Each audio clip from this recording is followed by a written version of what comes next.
Φίλες και φίλοι, γεια σας. Καλώς ήρθατε στο κανάλι μας. Σήμερα θα δούμε μαζί πώς μπορείτε να φτιάξετε αυτά τα απίστευτα αφράτα τσουρέκια με προζύμι. Θα δούμε μαζί βήμα-βήμα όλα τα μυστικά, τη διαδικασία και τα υλικά για να φτιάξετε αυτά τα τσουρέκια, τα οποία είναι πάρα πολύ αφράτα και παραμένουν φρέσκα μέχρι και για 10 ημέρες. Νομίζω για τις ίνες δεν χρειάζεται να σας πω κάτι, το καταλαβαίνετε.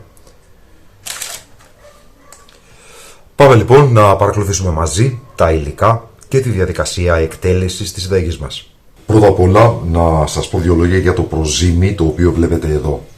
Ξεκίνησα την Πέμπτη το πρωί με μία κουταλιά της σούπας προζύμι, την οποία έβαλα σε αυτό το σκεύος και την ανακάτεψα με 50 γραμμάρια γάλα φρέσκο, ένα κουταλάκι του γλυκού ζάχαρη, 50 γραμμάρια αλεύρι.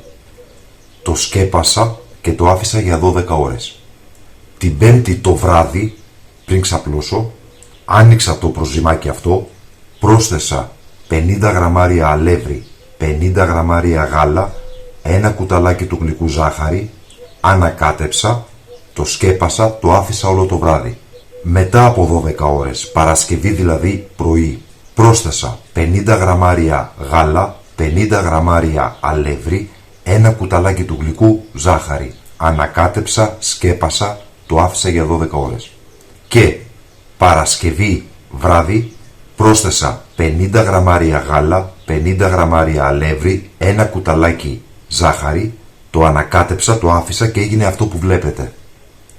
Αυτή τη στιγμή έχουμε Σάββατο πρωί. Ξεκινάω τη διαδικασία του ζυμώματος πλέον για τα τσουρέκια μου. Ξεκινάμε λοιπόν τη διαδικασία. Σε μια μεγάλη λεκάνη θα βάλω 6 μεγάλα αυγά, 100 γραμμάρια χυμό πορτοκαλιού, 150 γραμμάρια νερό, 30 γραμμάρια γάλα σε σκόνη. Αν δεν έχετε ή δεν θέλετε να χρησιμοποιήσετε γάλα σε σκόνη, τότε αντί για τα 150 γραμμάρια νερό που έβαλα, θα βάλετε 150 γραμμάρια φρέσκο γάλα. 16 γραμμάρια μαχλέπι τριμμένο, είναι 2 φακελάκια.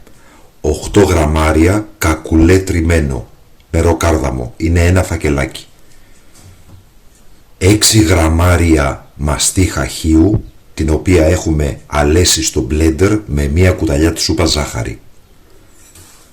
200 γραμμάρια γιαούρτι ενεργό σε πύληνη συσκευασία. 2 βανιλίνες. Μία πρεζά αλάτι.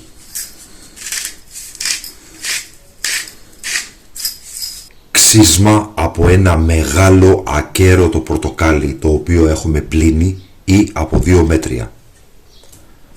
Θα ανακατέψουμε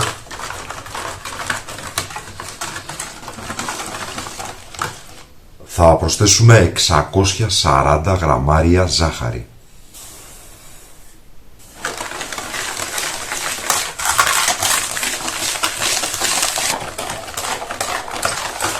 Ήρθε η ώρα να προσθέσουμε το προζύμι μας. Κοιτάξτε το τι ωραία που έχει φουσκώσει και μοσχομυρίζει.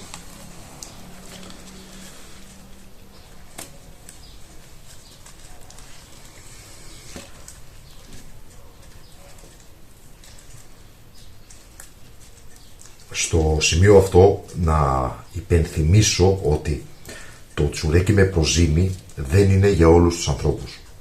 Για όποιον θέλει ένα γρήγορο μέτριο αποτέλεσμα, υπάρχουν τα τσουρέκια με μαγιά, που μπορεί και αυτά να είναι εξαιρετικά, όπως για παράδειγμα η συνταγή που έχω ανεβάσει στο κανάλι.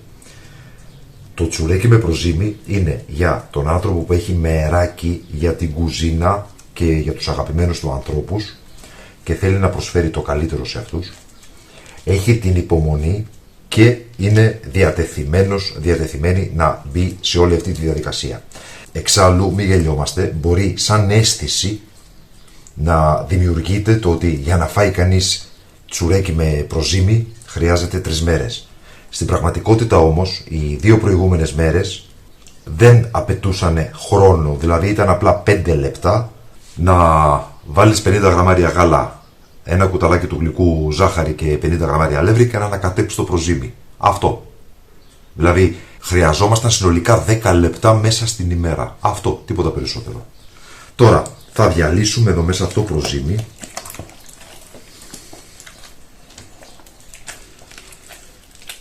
Στο σημείο αυτό να πω ότι να είστε καλά προετοιμασμένοι. Η διαδικασία του τσουρεκιού, είτε με προζύμι είτε με μαγιά, δεν παίζει ρόλο αυτό, θέλει μπράτσα και μπορεί λίγο να σας κουράσει τα χέρια, γιατί η ζύμη είναι πάρα πολύ σφιχτή και κολώδης. Και στο σημείο αυτό θα προσθέσω το αλεύρι.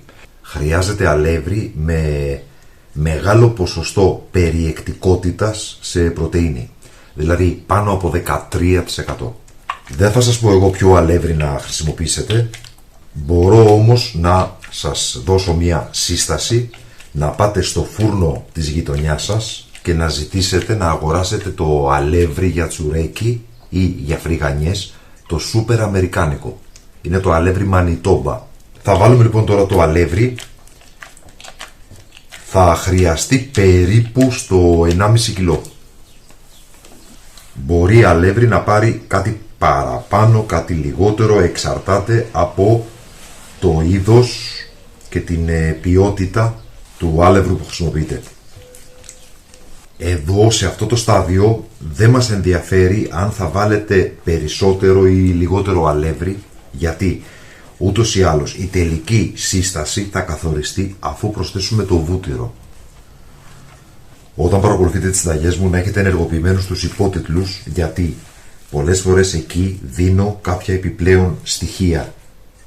Για παράδειγμα, μπορεί να σας πω μια ποσότητα αλευριού, αλλά τελικά στην πράξη να πάρει αρκετά παραπάνω ή αρκετά παρακάτω. Θα σας το γράψω λοιπόν αυτό στους υπότιτλους.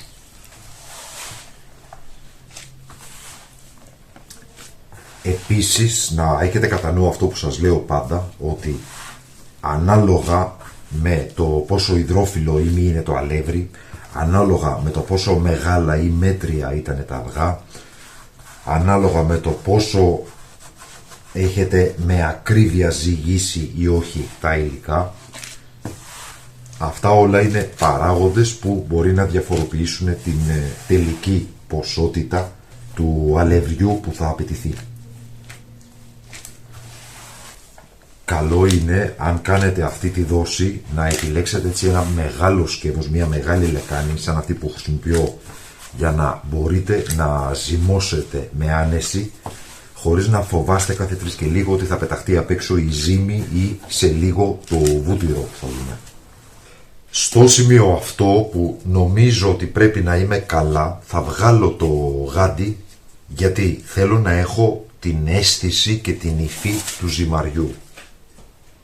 Το γάντι θα κολλάει, το τσουρέκι θα έχει γίνει πέτρα και το γάντι ακόμα θα κολλάει. Γι' αυτό λοιπόν και χωρίς γάντι, λίγο αλευράκι ακόμα, θα σας πω σε λίγο την τελική ποσότητα.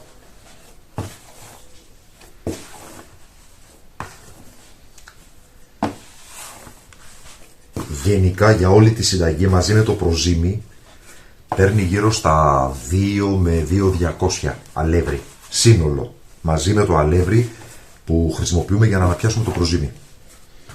Ναι, νομίζω είμαστε καλά, βλέπετε, βυθίζω το δάχτυλο με δύναμη, το βγάζω και δεν είναι λερωμένο από ζύμι. Έτσι πρέπει να είναι, μην το φοβάστε. Τι θα κάνουμε τώρα? Παρεμπιπτόντως, ζύγισα το αλεύρι που έχει περισσέψει. Όντως, στη ζύμη έχω βάλει 1.700 και άλλα 200 που χρειάστηκα στο προζύμι, 50-50-50-50, άρα είμαστε στο 1.900. Τι θα κάνουμε τώρα λοιπόν? Έχουμε εδώ μαργαρίνη και βούτυρο σε θερμοκρασία δωματίου. Συνολικά είναι 240 γραμμάρια. Δηλαδή 120 γραμμάρια μαργαρίνη, 120 γραμμάρια βούτυρο. Μπορείτε να φτιάξετε τα τσουρέκια μόνο με βούτυρο ή μόνο με μαργαρίνη. συνολικά 240 γραμμάρια. Ποια είναι όμως τα πλεονεκτήματα και τα μειονεκτήματα? Το βούτυρο θα μας δώσει το άρωμά του. Η μαργαρίνη όμως θα το διατηρήσει φρέσκο για πολύ μεγαλύτερο χρονικό διάστημα. Εγώ γι' αυτό το λόγο χρησιμοποιώ μείγμα και των δύο. Και τι θα κάνω τώρα? Θα πάρω το βούτυρο σιγά σιγά και ζυμώνοντας θα το ενσωματώσω μέσα στη ζύμη. Αυτή η διαδικασία καλό είναι να διαρκέσει 10-15 λεπτά τουλάχιστον. Βλέπετε, μην είναι υγρό το βούτυρο, μην το παρακάνετε, δηλαδή το βάλετε στα μικροκύματα πολύ. Αν το βάλετε μικροκύματα για 10 δευτερόλεπτα ή αλλιώς βγάλετε το από νωρίς από το ψυγείο να ξεπαγώσει φυσικά.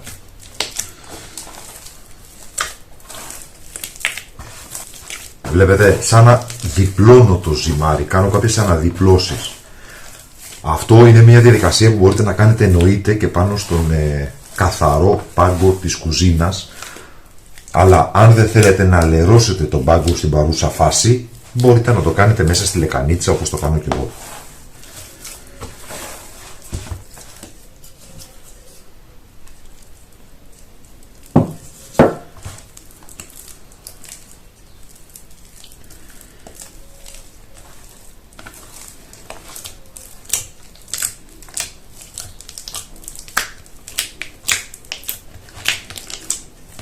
Να βάλω και το τελευταίο.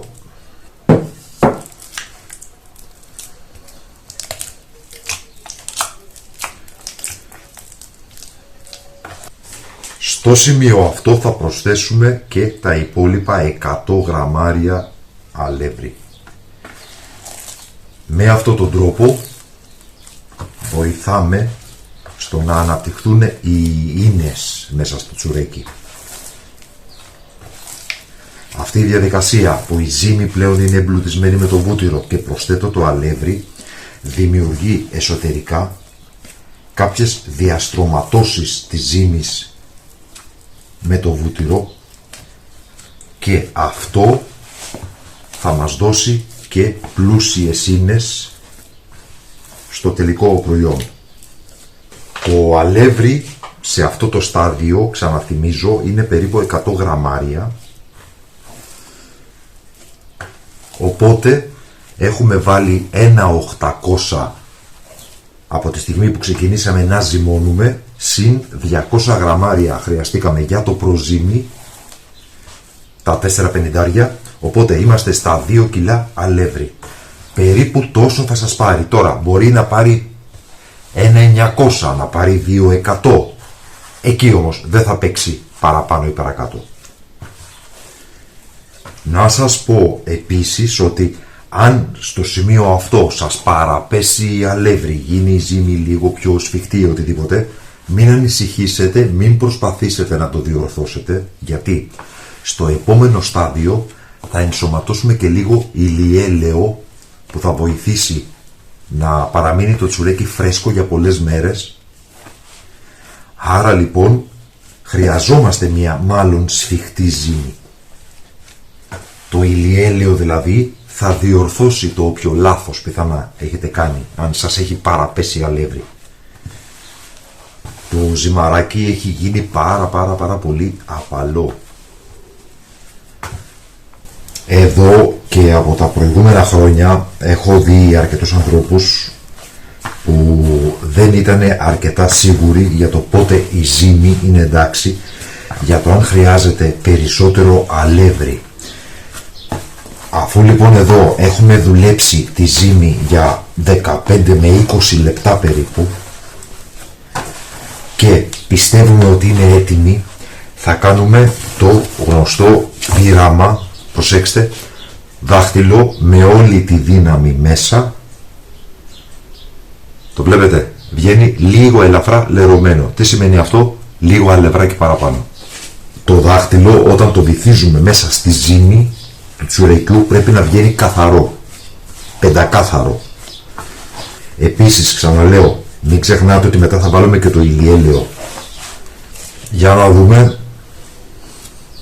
Καθαρό, το βλέπετε? Καθαρό. Καθαρό.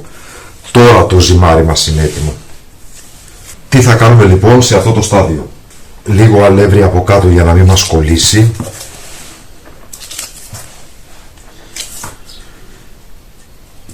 Θα σκεπάσουμε με μεμβράνη.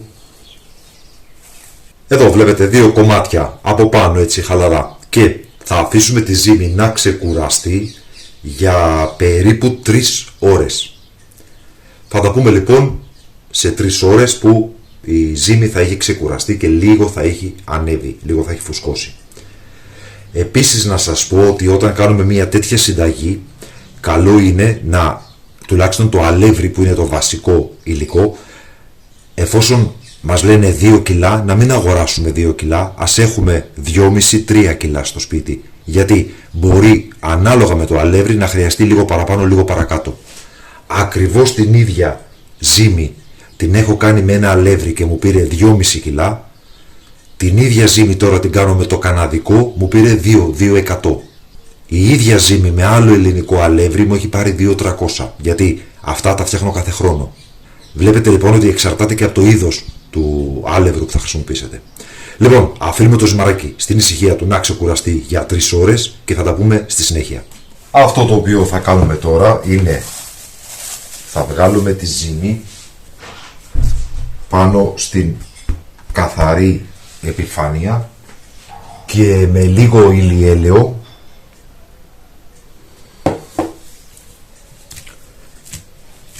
θα ζυμώσουμε για περίπου 10 λεπτά.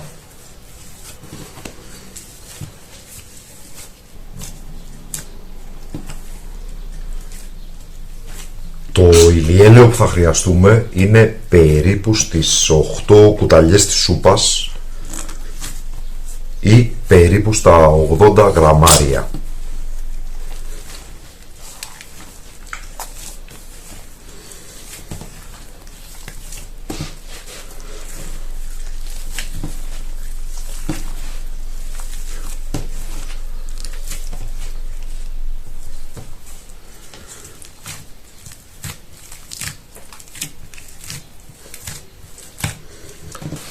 Με το ηλιέλαιο το τσουρέκι θα παραμείνει φρέσκο για πολλές περισσότερες ημέρες. Θα ζυμώσουμε μέχρι να απορροφηθεί το ηλιέλαιο.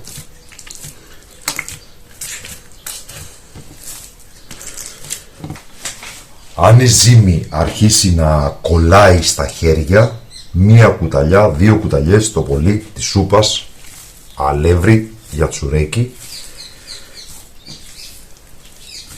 και κάνουμε αναδιπλώσεις,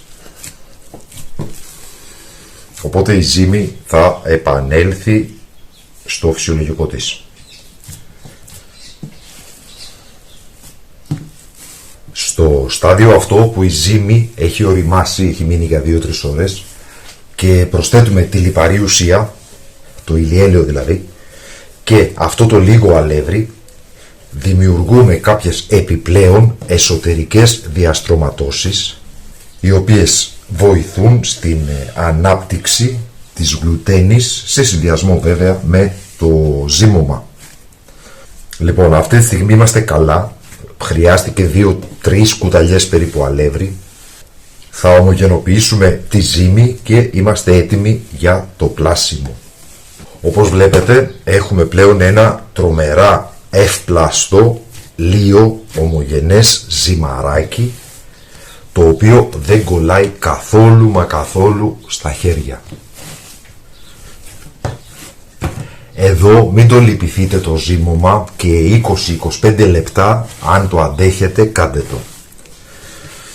Επίσης αν έχετε ζυμωτήριο, κουζινομηχανή, μπορείτε τη διαδικασία να την κάνετε εκεί εννοείται, όπως θα την έκανα άλλωστε και εγώ, απλά τώρα το δείχνω στο χέρι ώστε να μπορείτε όλοι, ακόμα και όσοι δεν έχετε κουζινομηχανή, να μπορείτε να φτιάξετε αυτά τα υπέροχα τσουρέκια. Λοιπόν, τι θα κάνουμε τώρα? Θα αρχίσουμε το πλάσιμο. Προσωπικά, όταν φτιάχνω τσουρέκια, πάντα φτιάχνω και ατομικά, που είναι πάρα πολύ ωραία για το πρωινό, για το γραφείο κτλ. για το σχολείο των παιδιών. Αυτά λοιπόν καλό είναι να είναι περίπου στα 90 με 100 γραμμάρια. Θα φτιάξω λοιπόν και λίγα τέτοια, οπότε ζυγίζω ζύμη περίπου στα 100 γραμμάρια, 100-125 εκεί για το καθένα. Τι κάνουμε λοιπόν τώρα? Πρώτα απ' όλα για τα ατομικά. Λοιπόν, ζύμη 120 γραμμάρια. Ανοίγω ένα κορδόνι ή φιτιλάκι.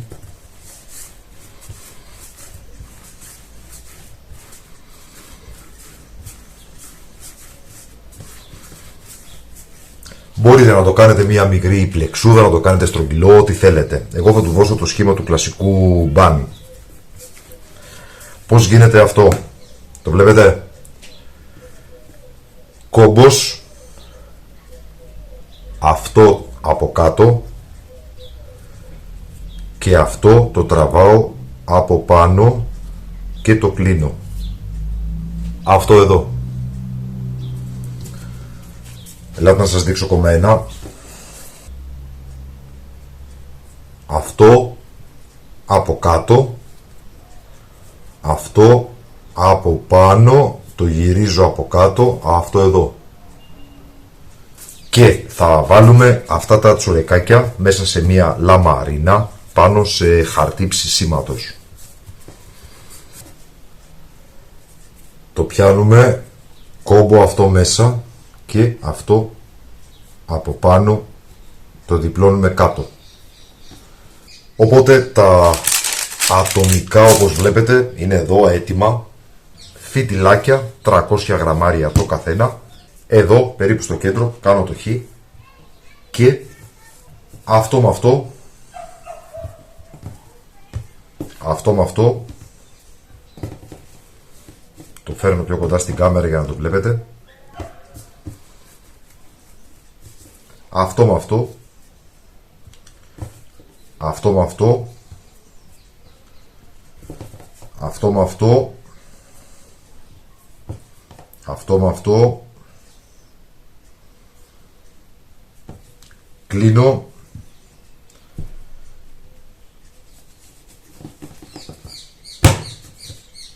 έτοιμο. Μία μεγάλη πετσέτα, την οποία την έχω κάνει ένα σίγμα τελικό μέσα στο ταψί μου και θα βάλω εδώ τη μία λαδόκολλα και θα βάλω το τσουρέκι μου. Και εδώ βλέπετε στην άλλη πλευρά του σίγμα λαδόκολλα, το δεύτερο τσουρέκι μου και γύρω γύρω τυλίγω την πετσέτα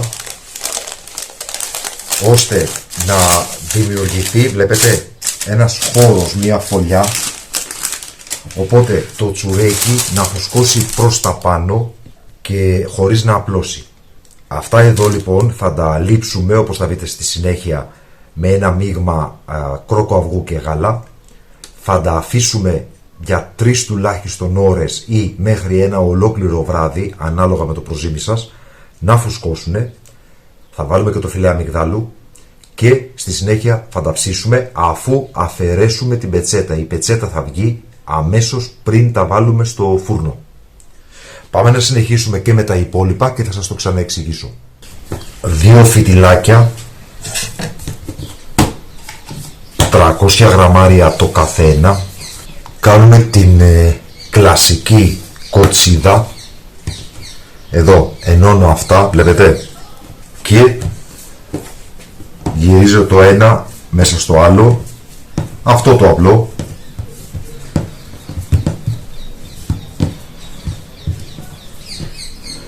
Και τι θα κάνουμε τώρα? Θα το τυλίξουμε σε στρογγυλό.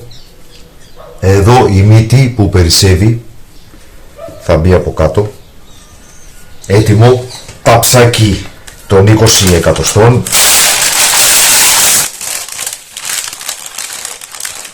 Το τσουρέκι μέσα.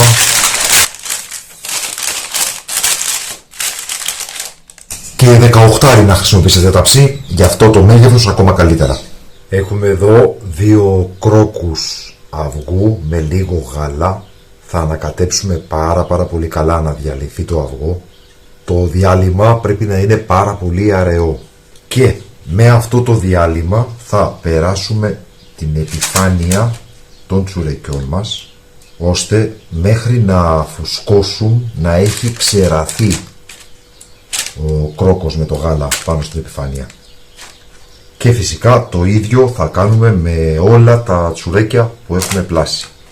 Εδώ χρειάζεται υπομονή, καλό είναι να περάσετε μέσα τις πτυχώσεις μία προς μία. Μπορούμε τώρα στην επιφάνεια να βάλουμε λίγο φιλέ αμυγδαλού ή τριμμένο φιστίκι αιγίνης ή και τίποτα. Θα βάλουμε από πάνω ένα κομμάτι διάφανη μεμβράνη, απλά για να μην μας ξερατούμε. Προσέξτε, απλά το τοποθετώ, βλέπετε, δεν το πίεσα, δεν κλείνω αεροστεγός, δεν κλείνω ερμητικά μάλλον. Θα αφήσουμε τα τσουρέκια να φουσκώσουν. Η διαδικασία αυτή μπορεί να πάρει από 3 ώρες μέχρι ένα ολόκληρο βράδυ, ανάλογα με το προζύμι που έχετε φτιάξει. Εμένα μου παίρνει 3 ώρες, ίσως και κάτι λιγότερο. Αφού λοιπόν τα τσουρέκια φουσκώσουν, θα τα ξαναπούμε για να μιλήσουμε για τη διαδικασία του ψησίματος. Εδώ έχουμε τα ατομικά, τα περάσαμε με το διάλειμμα του αυγού. Έχω βάλει λίγο φιστική αιγίνη σε κάποια, αμύγδαλο σε κάποια άλλα. Θα τα αφήσουμε λοιπόν τώρα όλα, και τα μικρά και τα μεγάλα, να φουσκώσουν. Θα βάλουμε μια διάφανη μεμβράνη από πάνω, χαλαρή όμως, απλά για να μην ξεραθούν. Και όπως σας είπα, θα τα αφήσουμε να φουσκώσουν. Στη συνέχεια θα τα ψήσουμε στους 170 βαθμούς Κελσίου για περίπου 35 με 40 λεπτά. Θα τα πούμε ούτως ή άλλως και πριν τα βάλουμε στο φούρνο. Τα τσουρέκια μας έχουν φουσκώσει, οπότε ήρθε η ώρα να τα ψήσουμε. Δείτε και τα μικρά, που εδώ είναι πολύ πιο εύκολο να καταλάβετε το πόσο πολύ έχουν φουσκώσει. Θα ψήσουμε λοιπόν σε προθερμασμένο φουρνό στους 160 βαθμούς Κελσίου για 42 με 45 λεπτά. Θα τα πούμε λοιπόν όταν τα τσουρέκια μας είναι έτοιμα ψημέρα. Και τα τσουρέκια μας είναι έτοιμα, ήδη λείπουν κιόλας κάποια από ό,τι βλέπετε. Δείτε και το στρογγυλό. Τέλεια ψημένο. Και εδώ 2 από τις κοτσίδες που φτιάξαμε. Θα βάλω λοιπόν εδώ τα τσουρεκάκια τα μικρά, τα ατομικά. Να ξέρετε ότι αν τυλίξετε τα τσουρεκάκια με διάφανη μεμβράνη ή τα βάλετε σε μικρές πολυμπάγκ, σακουλίτσες δηλαδή για τρόφιμα, θα παραμείνουν φρέσκα μέχρι και για 10 μέρες. Αλλά όταν λέω φρέσκα, εννοώ φρέσκα όπως την πρώτη μέρα. Εδώ είναι λοιπόν τα τσουρέκια μας. Το βλέπετε?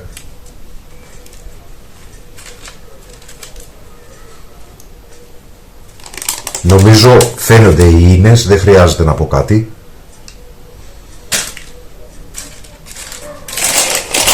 Αυτή ήταν λοιπόν η σημερινή μας συνταγή. Ελπίζουμε να σας άρεσε. Σας ευχαριστούμε που μας παρακολουθήσατε. Καλή συνέχεια, καλή Ανάσταση, να είστε όλοι καλά.